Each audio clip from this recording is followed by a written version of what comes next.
Ici, Paris, un Congolais parle au Congolais, madame, monsieur, peuple congolais civilisé, bonsoir. De vous à moi. Est-ce que le Ngaya Sassou Denis Mathurin est vraiment intelligent comme il veut nous le faire croire? Écoutez-le un peu. Bampangia Vincent.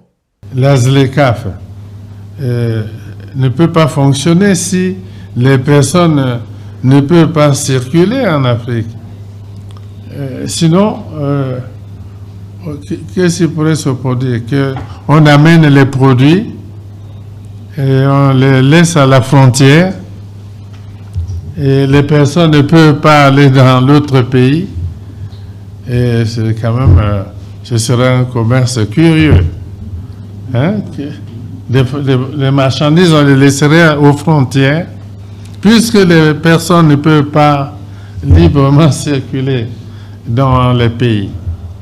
Et comment pourrait se développer un tel commerce?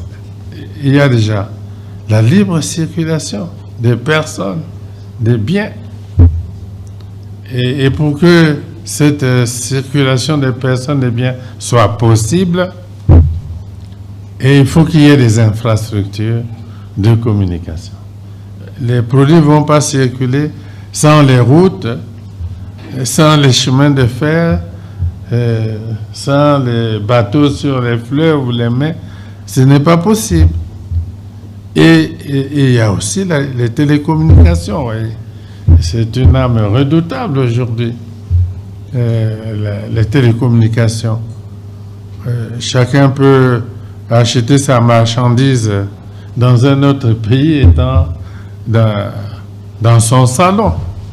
Si ces infrastructures n'existent pas, et en Afrique, je crois que ce sont malheureusement ces infrastructures qui manquent en Afrique.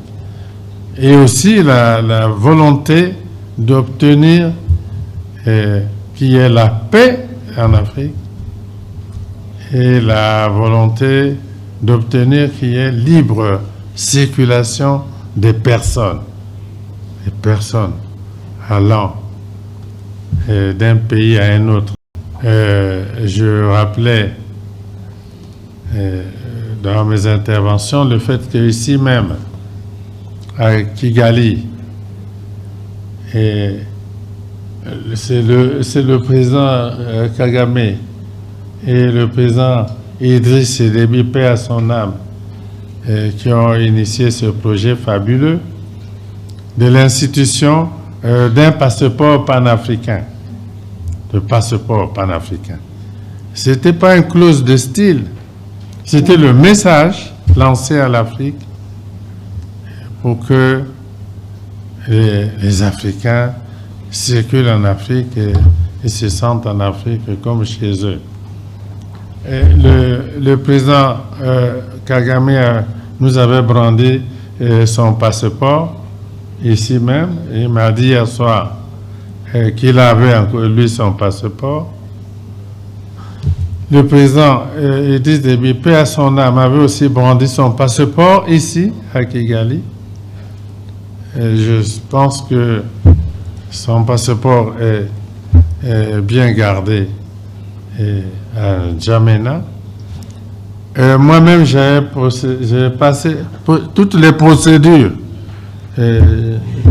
J'ai posé les empreintes, on m'a photographié, toute la procédure. Ici, hier, j'ai demandé au président Kagame de me donner mon passeport.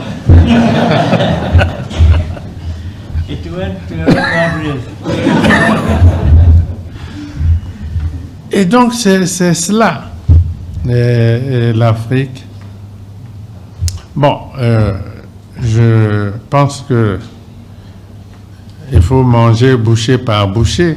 La première bouchée, c'est d'abord la nôtre, celle qui nous réunit maintenant, la coopération entre le Rwanda et le Congo. Bon, qu'on mange cette bouchée-là et que ce soit un exemple. Il faut que ce soit exemplaire.